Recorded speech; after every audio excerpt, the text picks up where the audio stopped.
20 जून 2012 रात के लगभग 10:30 बजे कोलकाता का मौसम उमस से भरा हुआ था।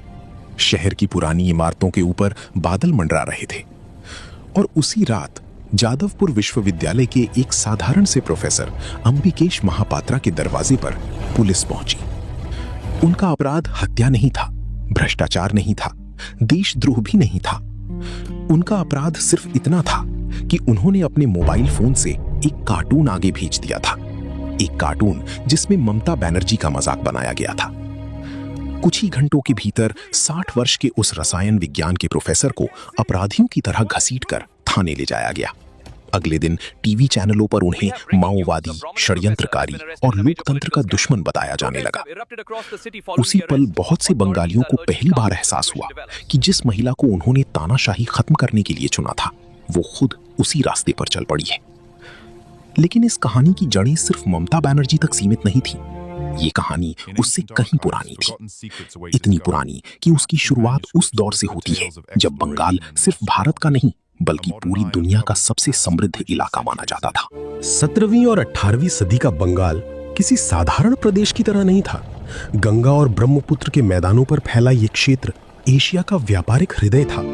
ढाका की मलमल इतनी महीन मानी जाती थी कि कहा जाता था पूरा कपड़ा अंगूठी में समा सकता है। मुर्शिदाबाद का रेशम यूरोप के राजमहलों तक पहुंचता था। फ्रांसीसी यात्री फ्रांसवा बर्नियर ने लिखा था कि बंगाल की समृद्धि मिस्र से भी अधिक है। उस समय पूरी दुनिया के व्यापार में बंगाल की हिस्सेदारी इतनी बड़ी थी कि अंग्रेज व्यापारी यहाँ सिर्फ व्यापार करने नहीं बल्कि इस संपत्ति पर कब्जा करने आए थे। राजा राम मोहन राय ने सती प्रथा के खिलाफ आवाज उठाई। ईश्वर चंद्र विद्यासागर ने विधवा पुनर्विवाह को समाज में स्वीकार करवाया। जगदीश चंद्र बोस ने रेडियो तरंगों पर प्रयोग किए। सत्येंद्रनाथ बोस ने विज्ञान की दुनिया को बदल दिया। रविंद्रनाथ ठाकुर, स्वामी विवेकानंद और सुभाष चंद्र बोस जैसे नाम बंगाल को सिर्फ एक राज्य नहीं बल्कि भारतीय पुनर्जागरण का केंद्र बनाते थे। 1947 में जब भारत स्वतंत्र हुआ तो पश्चिम बंगाल देश का सबसे विकसित औद्योगिक राज्य था। हावड़ा को मैनचेस्टर ऑफ द ईस्ट कहा जाता था।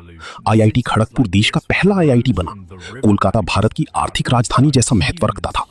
लेकिन इतिहास में कई बार ऐसा होता है कि सबसे ऊंचाई पर खड़ा साम्राज्य सबसे खतरनाक गिरावट का शिकार बनता है। 1967 में खाद्य संकट ने बंगाल की राजनीति को तोड़कर रख दिया। महंगाई, बेरोजगारी और शरणार्थी संकट ने जनता को भड़का दिया। कांग्रेस सत्ता से बाहर हुई और वामपंथी ताकतें तेजी से उभरी। सड़कों पर हिंसा बढ़ने लगी। फैक्ट्रियों के बाहर हड़तालें आम हो गई। उद्योगपतियों को खुलेआम धमकियां दी जाने लगी। इसी दौर में आदित्य बिड़ला के साथ कोलकाता में हुई बदसलूकी ने पूरे उद्योग जगत को संदेश दे दिया कि बंगाल अब निवेश के लिए सुरक्षित नहीं रहा।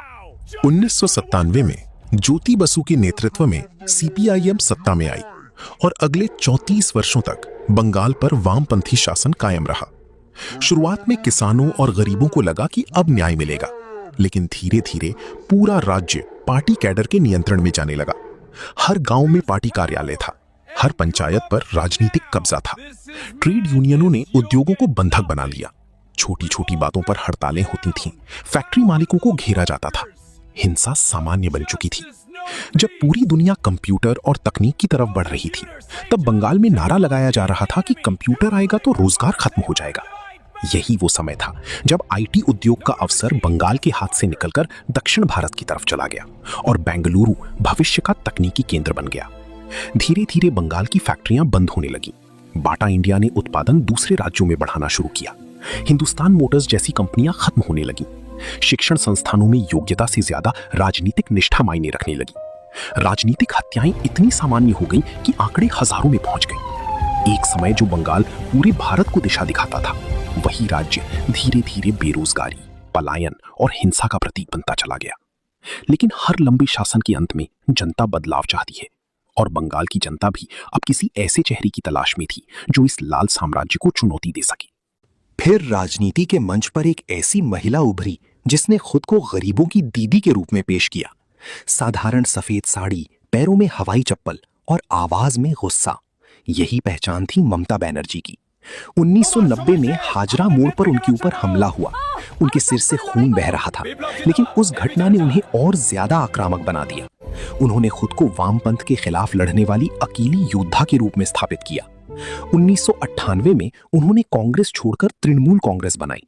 धीरे धीरे बंगाल की राजनीति में उनका प्रभाव बढ़ने लगा, लेकिन असली मोड़ आया 2006 में, जब सिंगूर और नंदीग्राम की घटनाओं ने पूरे राज्य को हिला दिया। रतन टाटा बंगाल में नैनो कार परियोजना लाना चाहते थे। ये बंगाल की औद्योगिक पुनर्जन्म का अवसर हो सकता था, लेकिन जमीन अधिग्रहण के खिलाफ किसानों का गुस्सा भड़क गया। ममता बनर्जी इस आंदोलन का चेहरा बन गई। उन्होंने अनशन किया, पुलिस कार्रवाई हुई, फिर नंदीग्राम में हिंसा भड़की, गोलियां चली, मौतें हुई, पूरा बंगाल उबलने लगा।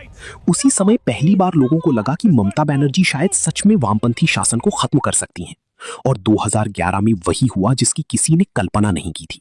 34 वर्षों का वामपंथी शासन समाप्त हो गया। ममता बनर्जी पश्चिम बंगाल की मुख्यमंत्री बनी। कलकत्ता की सड़कों पर जश्न था। लोगों को लग रहा था कि अब सोनार बांग्ला वापस लौटेगा। लेकिन सत्ता बदलने के बाद जो हुआ उसने बहुत लोगों को स्तब्ध कर दिया। सीपीआईएम का पुराना कैडर धीरे धीरे तृणमूल कांग्रेस में शामिल होने लगा। वही स्थानीय दबंग, वही बूथ नियंत्रक, वही राजनीतिक हिंसा अब सिर्फ नए झंडे के साथ दिखाई देने लगी। गांवों में सिंडिकेट संस्कृति फैलने लगी। सरकारी योजनाओं का पैसा बिना कटमनी के नहीं मिलता था। घर बनाने के लिए स्थानीय राजनीतिक समूहों से ही सामान खरीदना पड़ता था। विरोध करने वालों को धमकियां मिलती थीं।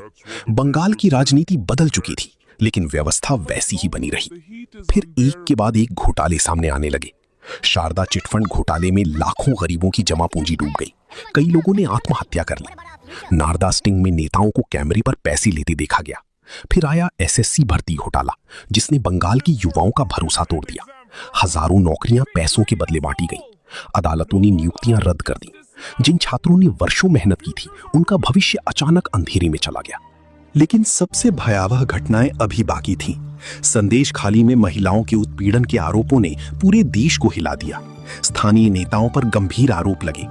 फिर आरजी कर मेडिकल कॉलेज की वो घटना सामने आई जिसने बंगाल की आत्मा को झकझोर दिया। एक युवा महिला डॉक्टर की निर्मम हत्या और उसके बाद प्रशासन के व्यवहार ने पूरे राज्य में गुस्सा फैला दिया।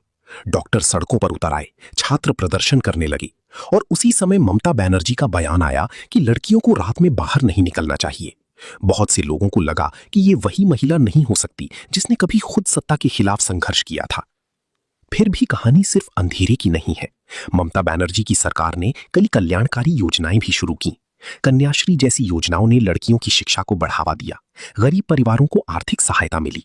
लेकिन समस्या ये थी कि कल्याण योजनाएं रोजगार की जगह नहीं ले सकती। बंगाल का पढ़ा लिखा युवा लगातार दूसरे राज्यों की तरफ पलायन करता रहा। उद्योग नहीं लौटे, बड़े निवेश नहीं आए और वो राज्य जो कभी भारत की आर्थिक धड़कन था, आज बेरोजगारी और राजनीतिक संघर्ष के बीच अपनी खोई हुई पहचान तलाश रहा है।